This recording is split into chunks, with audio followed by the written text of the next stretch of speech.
추락하는 것은 날개가 없다. 날개가 있답니까? 날개가 있다. 이문열 선생님의 소설이 있습니다. 저는 소설 별로 좋아하지 않아서 읽어본 적이 없습니다만은, 그리고 영화도 나왔죠. 그것은 추락하는 것은 날개가 있답니까? 없답니까? 아무튼 별 관심이 없어서 헷갈리는데, 이 추락하는 것에는 날개가 있다라고 하는 것은 그리스 로마 신화에 나오는 이카루스세를 염두에 둔 거죠. 거기에서는 날개가 욕망입니다. 인간의 욕망. 그래서 인간이 자신의 욕망으로 막 날아오르면 언젠가는 추락하게 된다라고 하는 거죠. 저는 오늘 추락하는 엘리야라고 하는 제목을 붙인 것은 이 날개가 하나님과 동행함을 염두에 두고 이 제목을 붙였습니다. 하나님 우리와 동행하심으로, 또 엘리야와 동행하심으로 우리가 그동안 보았습니다마는, 엘리야는 힘있게 날아올랐습니다. 갈멜산 꼭대기로. 또 450명의 바알 선지자와 멋지게 싸웠죠. 그렇게 날아올랐던 엘리야가 오늘 우리가 보는 대로 끝없이 추락하고 있습니다. 이 부분을 우리가 오늘 살펴보면서 혹시 우리 인생에서 추락하고 있는 인생이 있다면, 또 이미 추락한 인생이 있다면, 가장 큰 문제는 추락했음에도 불구하고 그것을 알지 못하는 인생이죠. 알지 못하고 있다면 내가 추락해 있는 것을 알게 하시고 하나님이 날개에 힘을 주셔서 하나님과 함께 다시 날아오르는 그런 역사가 있기를 소원하면서 오늘 이 말씀을 함께 주목하기를 원합니다. 엘리야가 누굽니까? 지난 시간에도 보았습니다마는 하늘에서 불을 내리게 했던 위대한 선지자였습니다. 3년 반 동안 비 오지 아니한 하늘을 향해 기도했을 적에 하늘에서 비가 내리는 놀라운 역사를 이루어낸, 정말로 힘있게 멋지게 하나님의 선지자로 날아올라갔던 엘리야였죠. 자, 그런데 그는 지금 추락하고 말았습니다. 하늘에서 비를 내리게 했고 하늘에서 불을 내리게 했던 엘리야가 지금 하늘에서 죽음이 내리기를 원하면서 로뎀나무 아래서 축 처져 있는, 4절을 먼저 한번 읽어볼까요? 스스로 광야로 들어가 하룻길 좀 행하고 스스로, 하나님 없습니다. 로뎀나무 아래 앉아서 죽기를 구하여 가로되 여호와여 넉넉하오니 지금 내 생명을 취하옵소서. 나는 열조보다 낫지 못하나이다. 450명의 바알 선지자와 싸웠던 상황을 염두에 둔다면, 그는 얼마나 자신만만하게 자신의 제단에는 옆에 도랑을 파고 물을 막 들어부어서 하늘에서 시시한 불이 내리면 꺼져버릴 수도 있겠죠.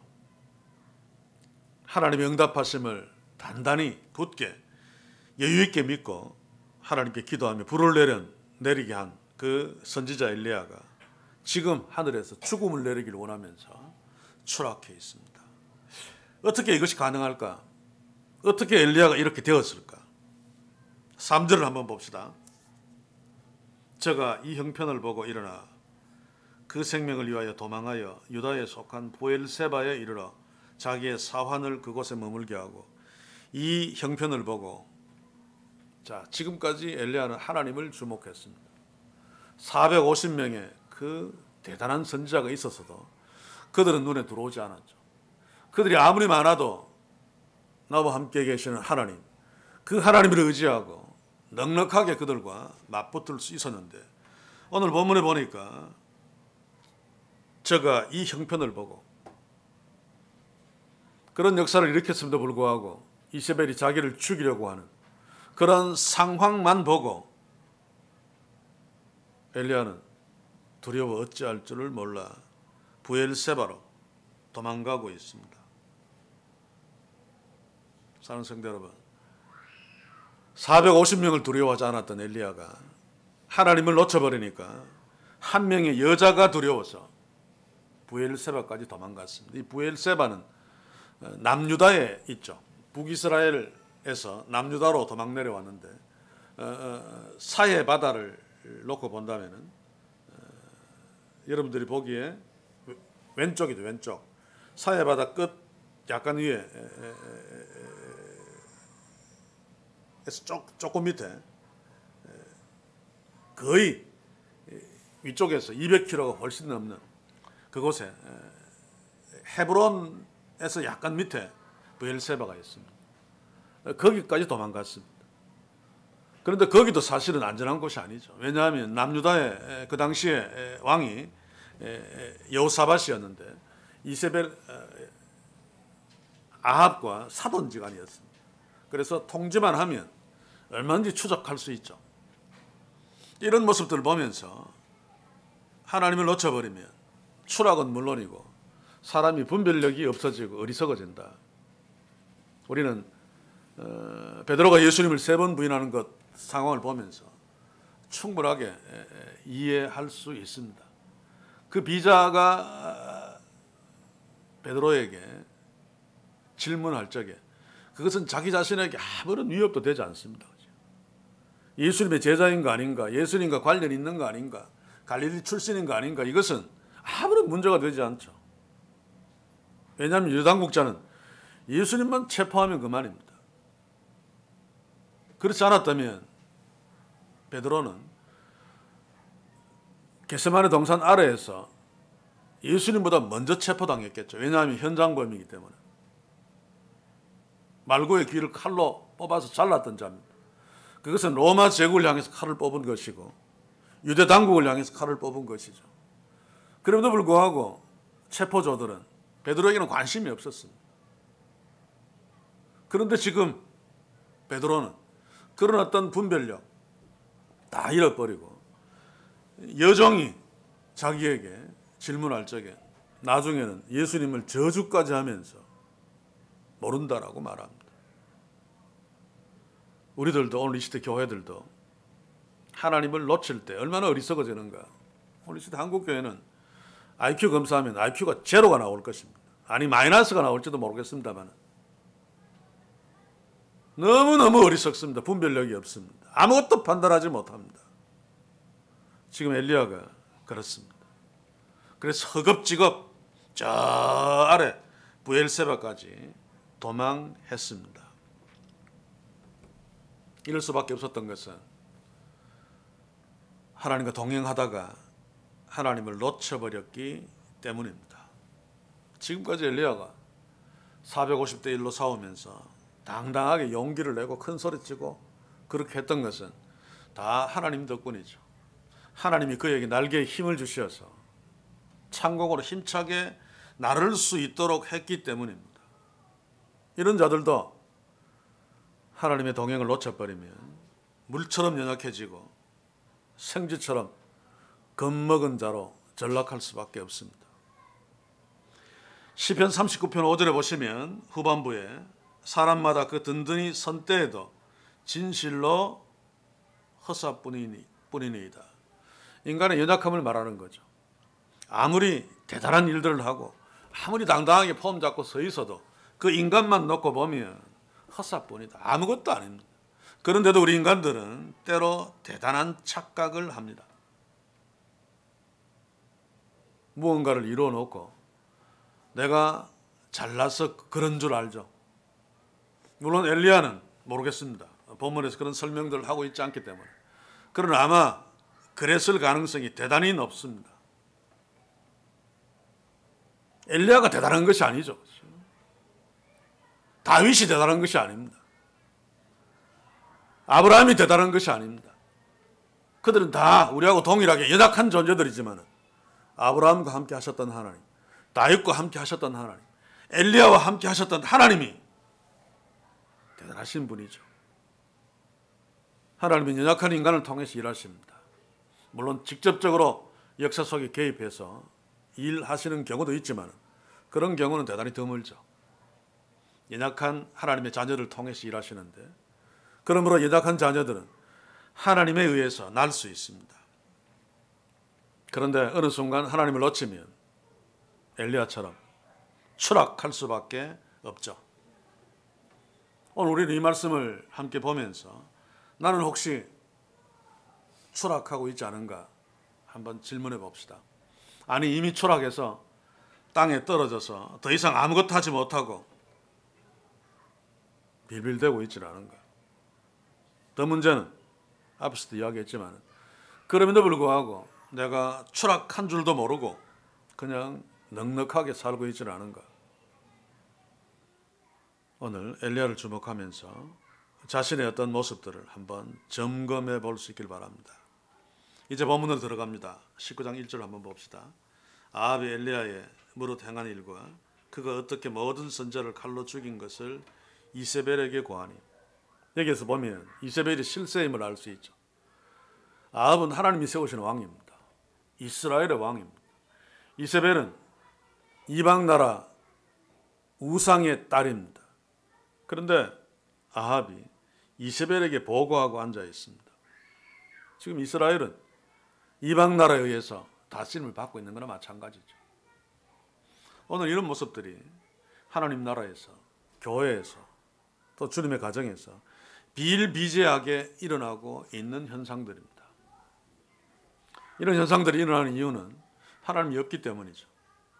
오늘 아합의 워딩을 한번 보십시오. 엘리야는 보고 있습니다. 그리고 엘리야가 행한 일을 보고 있습니다. 하늘에서 불을 내리고 또 엘리야가 칼로 바알 선지자 450명을 죽인 것도 보고 있습니다. 그것을 이세벨에게 보고하고 있는데 하나님이 없습니다. 그렇죠? 상식적으로 생각해 보아도 아합 정도 되면 그래도 유대인입니다. 그래도 이스라엘의 왕입니다. 갈멜산에서 일어나는 상황들을 보고 하나님이 엘리야를 통해서 그 일을 하셨다. 그 정도는 인지할 수 있을 텐데 그래서 이세벨에게 보고할 적에도 여호와 하나님이 엘리야를 통해서 하늘에서 불을 내리셨다. 하나님이 엘리야를 통해서 바알 선지자 450명을 죽였다. 야, 우리 큰일 났다. 뭐 이렇게 나와야 되는데 아합은 전혀 그렇지 않습니다. 그는 눈으로 보이는 것만 보고 있죠. 하나님이 없습니다. 그 워딩 속에 엘리야에게 행한 일, 엘리야가 이루어놓은 일만 보고 지금 얘기하고 있습니다. 이것이 바로 교회 공동체 안에서 거듭나지 못한 자의 가장 결정적인 특징이죠. 거듭나지 못한 자는 하나님을 볼 수 없습니다. 마음이 청결한 자가 하나님을 보는데 그 마음의 청결은 예수 그리스도의 십자가로 주어지는 것이죠. 비록 육신의 눈으로 볼 수는 없지만 하나님의 자녀, 십자가에 의해서 청결케 된 자, 거룩하게 된 자가 하나님을 볼 수 있습니다. 불행하게도 이스라엘의 하나님 나라의 왕이었던 아합은 거듭나지 못했습니다.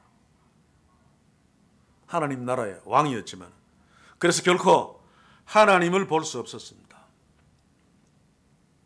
제가 언젠가 그런 얘기를 했습니까? 총회 임원 몇 명들하고 앉아서 사담을 나누다가 총회가 참 너무 타락했다.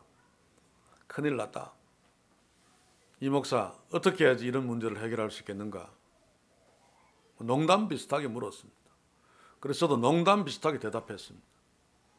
총회장, 부총회장, 총회 임원들, 거듭난 자들 뽑으면 된다. 저는 농담 비슷하게 했지만 농담이 아니었습니다. 그만 주위가 막 찬물을 끼얹듯이 조용해버리고 말았죠. 저는 뼈저린 이야기입니다. 이 말이. 제가 목수 안수를 받고 이제 첫 총회, 노회입니다.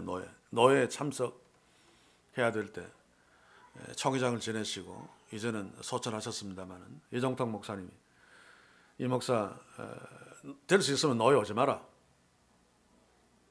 예, 알겠습니다. 그리고 노회에 참석했습니다. 나중에 계획자 회의를 할 적에 이 목사 노회 참석한 소감이 어때? 라고 묻길래 웃으면서 무신론자들이 너무 많대요. 라고 제가 대답했습니다. 이게 현실입니다, 사실. 저는 잘난 사람들이 막 앞에 나와서 마이크를 잡고 국회에도 가면 그렇죠. 이런 뉴스 보면 그렇죠. 처음 나와서 뭐라고 이야기하는 사람들 짓다 가장 애국자입니다. 제가 보기에는 매국노는 매국노. 앞에 나와서 막 얘기하는 목사님들, 장로님들 보면서 저 금방 신병 목사된 제가 볼 때 저 사람이 과연 하나님이 있으면 저 따위 소리를 할 수 있을까? 의심스러웠습니다. 그래서 제가 내린 결론은 이놈의 동네에 무신론자가 이렇게 많구나 라고 결론 내릴 수밖에 없었죠. 오늘 시대 교회들은 어떻습니까? 우리들은 어떻습니까? 무신론자 목사들이 얼마나 많습니까? 무신론자 장로들이 얼마나 많습니까? 무신론자 권사들이 얼마나 많습니까? 오늘 이 아합의 워딩을 보면서 우리의 삶 속에, 우리의 말 속에 과연 살아계신 하나님이 얼마나 있는가 한번 질문해 보시기 바랍니다. 이세벨도 마찬가지죠. 19장 2절을 한번 봅시다. 이세벨이 사자를 엘리야에게 보내어 이르기를 내가 내일 이맘때에 정녕 네 생명으로 저 사람들 중 한 사람의 생명 같게 하리라. 아니하면 신들이 내게 벌을 내림이 마땅하니라 한지라. 이 이세벨도 그에게 우상신은 있었지만 그의 눈에는 엘리야밖에 지금 안 보이는 거죠. 아합이 그렇게 전해서 그렇겠습니다만 그러나 그럼에도 불구하고 상식적으로 생각하면 하늘에서 불을 내려서 그 물들을 다 핥아버리고 450명이나 되는 우상 선지자를 엘리야의 칼날에 다 죽었다. 그러면 여호와 하나님 분명히 의식할 수밖에 없을 텐데 전혀 의식하지 않습니다. 전혀 두려워하지 않습니다. 엘리야 네 놈이 그랬구나. 내가 너를 죽이리라 라고 말하고 있습니다. 사랑하는 성도 여러분, 무신론자 이세벨, 무신론자 아합, 오늘 이 시대 우리들이 교회가 또 가정에서 경계해야 될 경계 대상 1호입니다. 1호. 그런데 교회 안에 너무 많단 말입니다. 그 많은 무신론자 중에 한 사람이 나일 수 있다는 도전 앞에 서야 됩니다. 요한계시록 2장 20절 볼까요? 거기 이세벨이 등장하는데 두아디라 교회를 향한 주님의 경고입니다. 그러나 내게 책망할 일이 있노라. 자칭 선지자라 하는 여자 이세벨을 네가 용납함이니 그가 내 종들을 가르쳐 꿰어 행음하게 하고 우상의 제물을 먹게 하는도다. 자, 여기에 이세벨은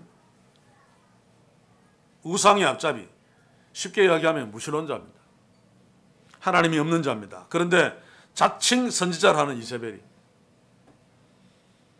당시에 두아디라 교회 안에 이런 자들이 있었다는 거죠.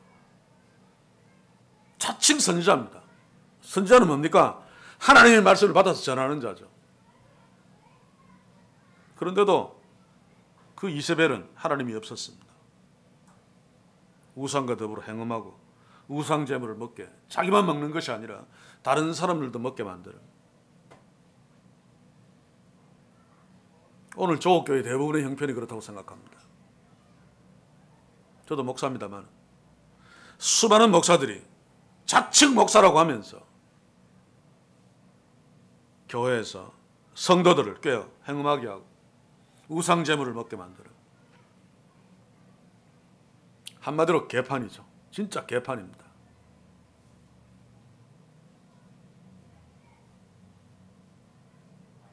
최근에 설교 한두 편을 모니터링하면서 아주 큰 교회입니다. 교회 이름은 얘기하지 않겠는데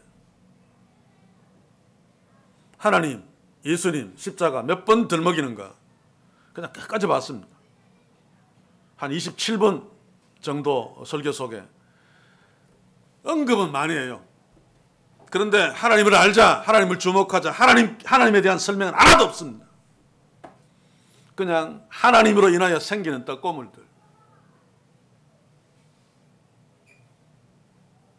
우리가 어떻게 하나님 앞에 잘 써야지 복을 받을 것인가, 우리가 하나님 앞에 어떻게 잘 설 것인가 중요합니다만, 그러나 하나님이 누구신지 모른다면 잘 설 수 없습니다. 하나님이 누구신가를 아는 것이 더 급선무죠.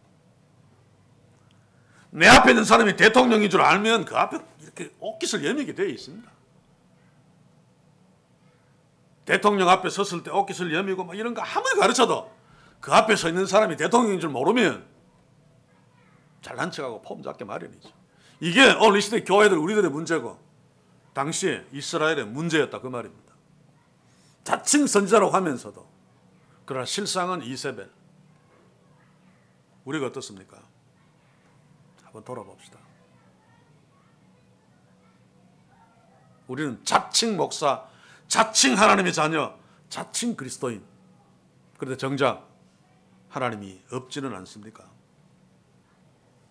그렇다면 추락하거나 이미 추락했거나 또 추락했음에도 불구하고 추락한 줄 모르거나 그 중에 하나입니다.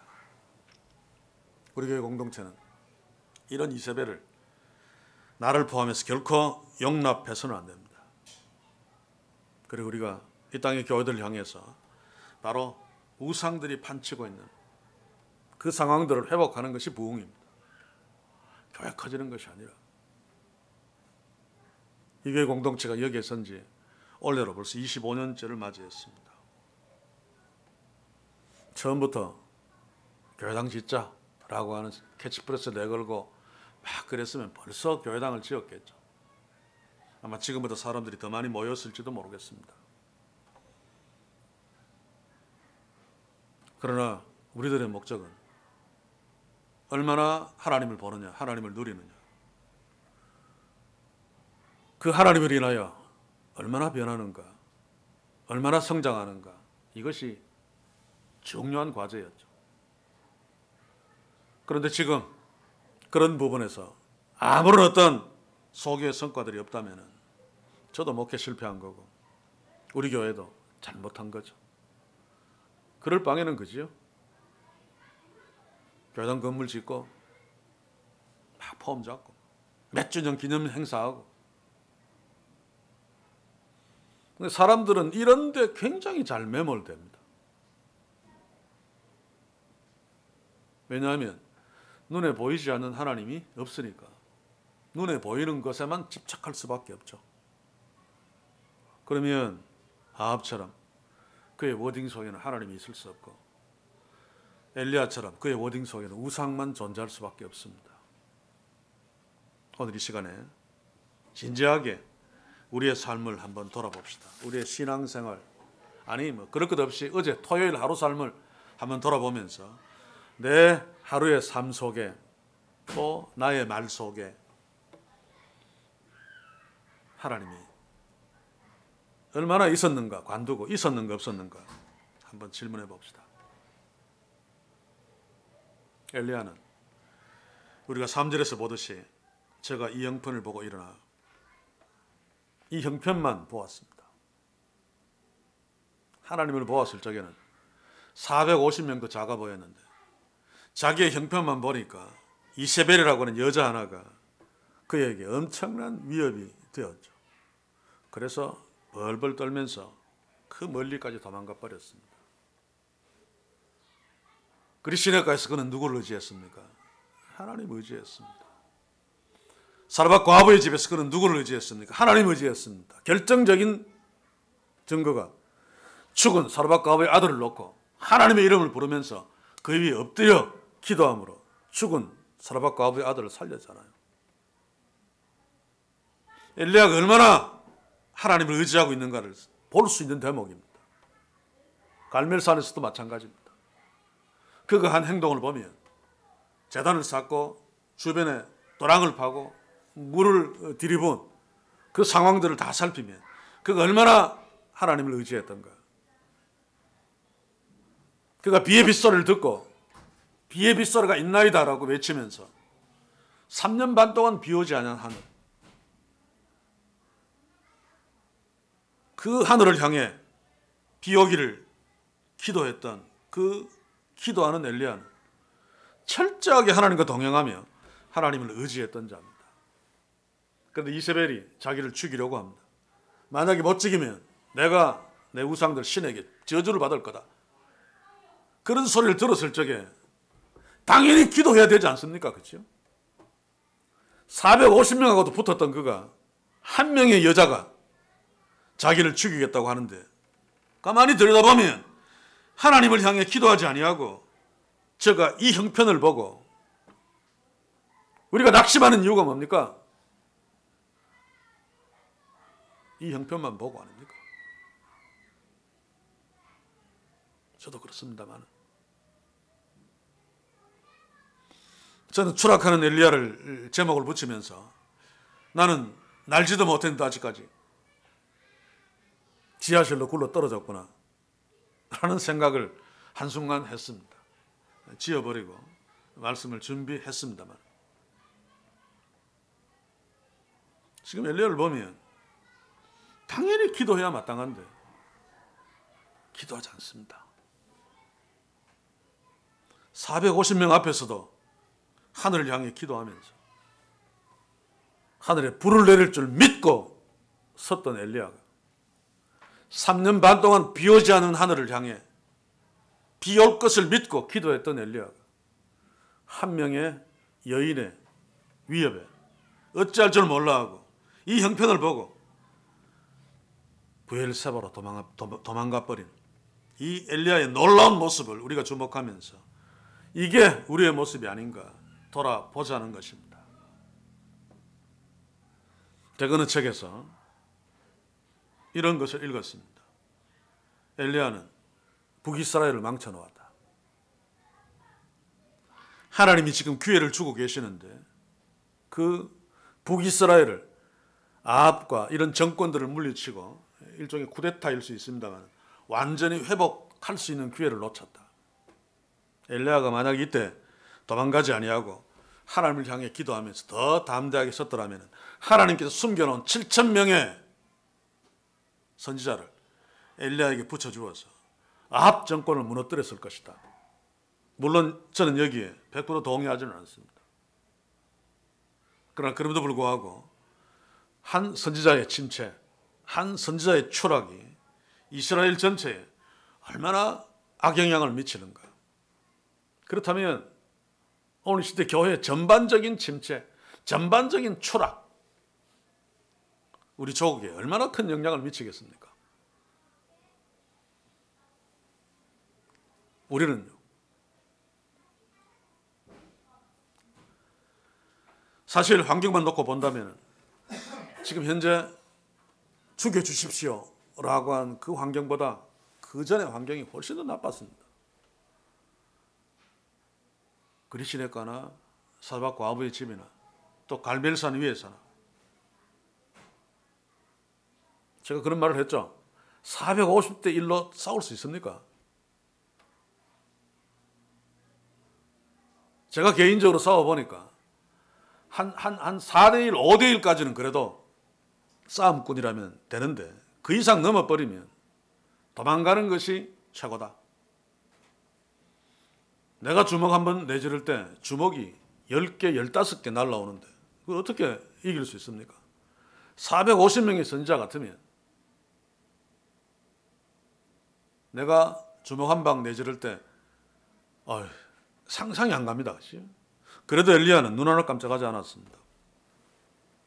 그런데 다 이겨놓고 비까지 내리고 난 뒤에 그것도 멀리에서 누가 사람을 보내서 이세벨이 너 죽어 라고 하는 그 한마디에 그만 브엘세바로 도망가서 어찌할 줄 몰라 하면서 하나님을 향해 죽여주시옵소서 라고 하고 있는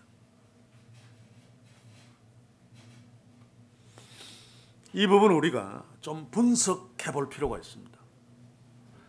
자, 엘리야가 4절에 보면 하나님께 기도하는데 유명한 기도죠. 로뎀나무 아래서 죽기를 구하며 가로되 여호와여 넉넉하오니 지금 내 생명을 취하옵소서. 나는 내 열조보다 낫지 못하나이다. 이 부분을 잘 좀 분석하면 우리의 어떤 신앙 상태, 상황들을 분석해낼 수 있을 것입니다. 먼저는 엘리야가 정말 죽기를 원했는가? 아니란 말입니다. 그러면 그냥 죽죠, 그렇지? 보십시오. 3절에서도 생명을 위하여 도망하여 4절에도 보면 하룻길쯤 행하고 로뎀나무 아래 이세벨이 무서워서 안 죽으려고 도망갔습니다. 그러놓고 이제 하나님 앞에 엎드려서 나름대로 이제 로뎀 나무 아래까지 가서 보니까 안전하거든요. 아, 이쯤이면 이세벨의 칼날은 피할 수 있겠다. 내 생명은 안전할 거야. 그래놓고 이제 하나님께 엎드려서 뭐라 그럽니까? 내 생명을 취하옵소서. 물론 엘리야가 거짓말한 것은 아닐 것입니다만 이 기도는 헛된 기도입니다. 헛소리입니다. 헛소리. 하나님의 선지자, 그 위대한 선지자가 이렇게 하나님께 헛소리로 기도했다면 우리는 얼마나 많은 기도를 헛소리로 기도했을까요?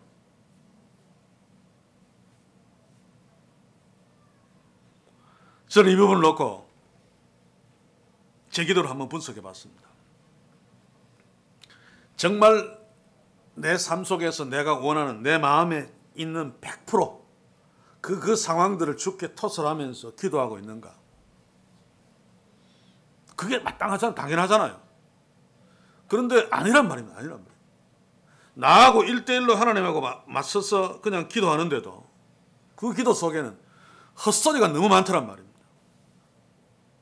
나 혼자 기도하면서도 솔직히 이야기합니다. 저 믿음 없다고 책망하셔도 좋습니다만 나 혼자 하나님 앞에서 기도하면서도 내가 내 체면을 염두에 두고 때로 나의 어떤 부분들을 과장하기도 하고 와 이게 뭐냐? 아 내가 그동안 하나님께 헛소리 참 많이 했구나.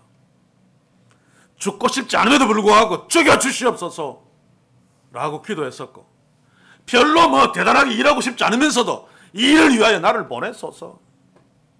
내가 교회에 충성하기를 원합니다. 마음에 없는 소리라면 헛소리입니다. 헛소리. 아, 내가 참으로 헛소리를 많이 했구나. 왜 이런 소리가 나옵니까? 자기 중심적인 기도이기 때문에 그렇습니다. 나는 있는데 하나님은 없기 때문입니다. 엘라는 아마 이렇게 생각했을 것입니다.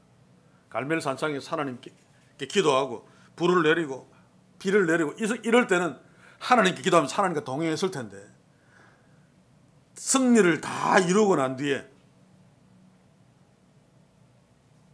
엘리야는 거의 100% 아마 이렇게 생각했을 것입니다. 이제 아합은 나한테 꼼짝 못할 거야. 이제 아합은 이스라엘과 함께 나한테 찾아와서 하나님의 선지자 엘리야여 이제 앞으로 어떻게 했으면 좋겠습니까? 이 나라에 총리 대신이 되어 주시옵소서. 아마 이럴 줄 알았을 것입니다. 그렇지 않습니까? 450명 날려버리고 하늘에서 불이 내리게 해서 다 핥고 그리고 3년 반 동안 비 오지 않은 하늘에 비를 오게 했습니다. 그러면 아합하고 이세벨이 좀 달라지지 않았을까요? 나한테 좀 머리를 숙일 거의 100% 그렇습니다. 그렇죠? 지금 이 나라가 경제적으로 되게 어렵습니다.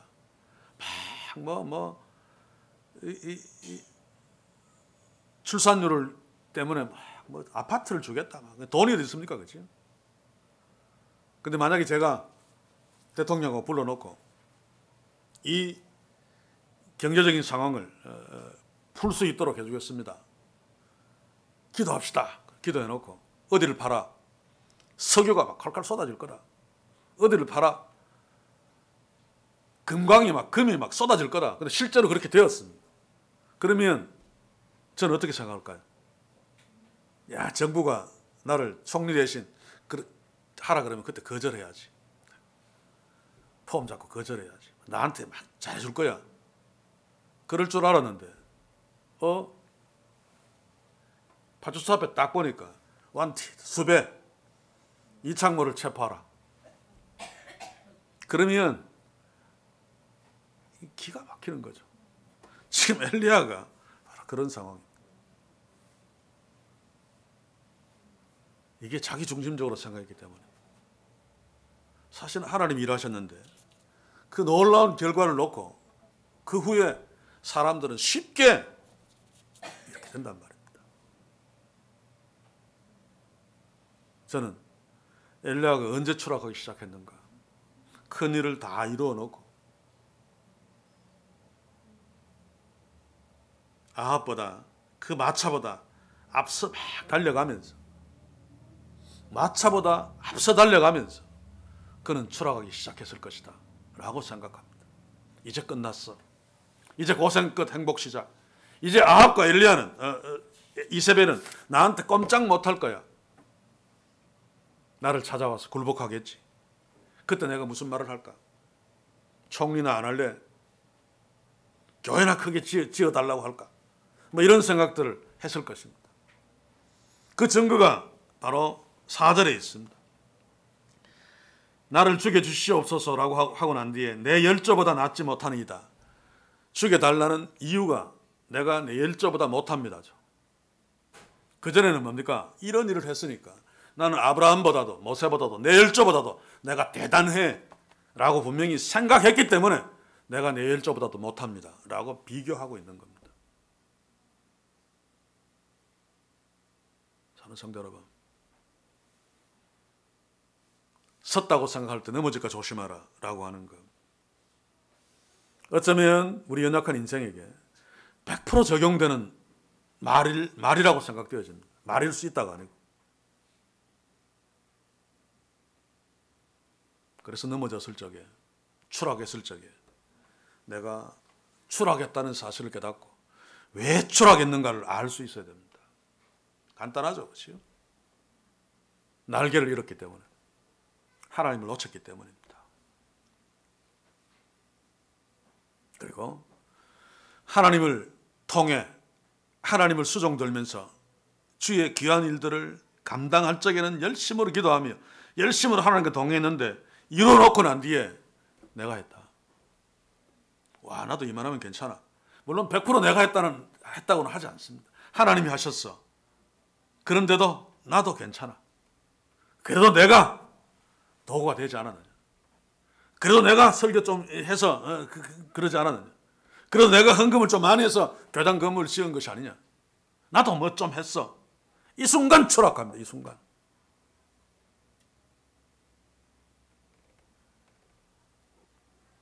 그러면 한국교회는 언제 추락했을까요? 여의도에서 움직이기 시작할 적에 그때 이미 추락하기 시작했습니다. 저는 어릴 때 부흥회 막 다니면서 어머니 따라 한국교회가 세계에서 가장 신앙이 좋고 최고인 줄 알았습니다. 그리고 부흥사들이 외쳤듯이 예수님이 재림하면 반드시 대한민국 서울에 재림한다고 저도 믿었습니다.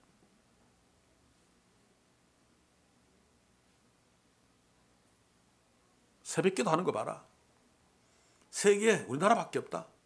수요일날 우리나라밖에 없다. 목사들 안 봐라. 신앙이나 다 이적들 행하면 방언 해적기고 능력 없는 목사들이 없습니다. 다 지가 했습니다. 겉으로는 아니라고 하면서. 그러니 추락하는 거죠. 추락한 거죠. 지금 이 상황은 추락한 줄도 모르고 있으면서도 이제 그냥은 희망이 없는. 에스겔 선지자가 마른 뼈들, 죽어있는 뼈들을 본 것처럼 그도 저도 절망했습니다. 희망을 갖지 않았습니다. 그러다가 에스겔서를 읽으면서 희망을 갖지 않고 이제 끝났다라고 결론 내린 것도 내 중심적인 사고구나 라고 깨닫고 하나님이 하시면 하실 수 있다. 마른 뼈들이 살아난 이유가, 근거가 하나님의 말씀이죠. 그런데 나보고 정말 공동묘지 앞에 가서 하나님의 말씀을 전하라 그러면 절대로 나는 전하지 못할 거다. 말도 안 되는 소리잖아요. 그래서 나한테 필요한 것은 에스겔의 믿음이다. 말도 안 되는 뼈들을 향해서 외치라라고 했을 적에 외칠 수 있는 믿음. 이게 나한테 있는가? 없더란 말입니다. 그것은 다르게 이야기하면 추락한 것입니다. 우리는 어쩌면 다 추락했을지 모릅니다. 그래서 오늘 추락한 엘리야를 보면서 다시 한번 추락했으므로, 그럼에도 불구하고 하나님 우리와 동행하심으로 그 하나님께 엎드려 기도합시다. 다시 날개에 힘을 주옵소서. 다시 하나님과 동행하며 나를 수 있게 하옵소서. 그러므로 450대 1이라고 하는 큰 나쁜 상황에서도 두려워하지 아니하고 절망하지 아니하고 겁내지 아니하고 하나님이 주신 힘으로 날아오르게 하소서. 지금 추락해 있는 엘리야처럼 내가 중심이 되어서 하나님을 놓치지 않게 하소서. 내 형편이 나를 지배하게 해서 내 형편의 노예가 되어서 도망하는 자가 되지 않게 하소서. 기도합시다. 돌아보십시오.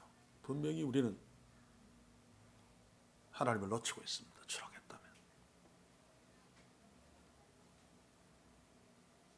오늘 이 말씀을 통해서 추락한 자들은 내가 추락했음을 깨닫는 하나님의 역사, 축복이 있기를 소원합니다.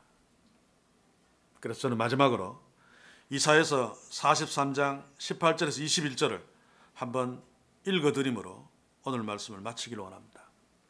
하나님의 일하심을 기대합시다. 하나님의 일하심을 주목합시다.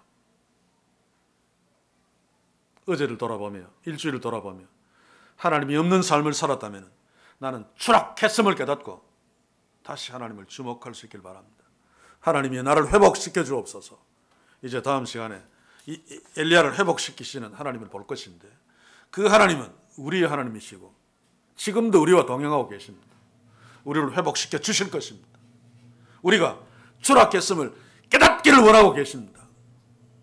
깨달아 하나님께 손을 들었을 적에 하나님은 놀랍게 응답하시며 역사해 주실 것을 믿습니다. 이사야서 43장 18절에서 21절입니다. 너희가 이전 일을 기억지 말라. 옛적 일을 생각하지 말라. 보라 내가 새 일을 행하리니 이제 나타낼 것이라.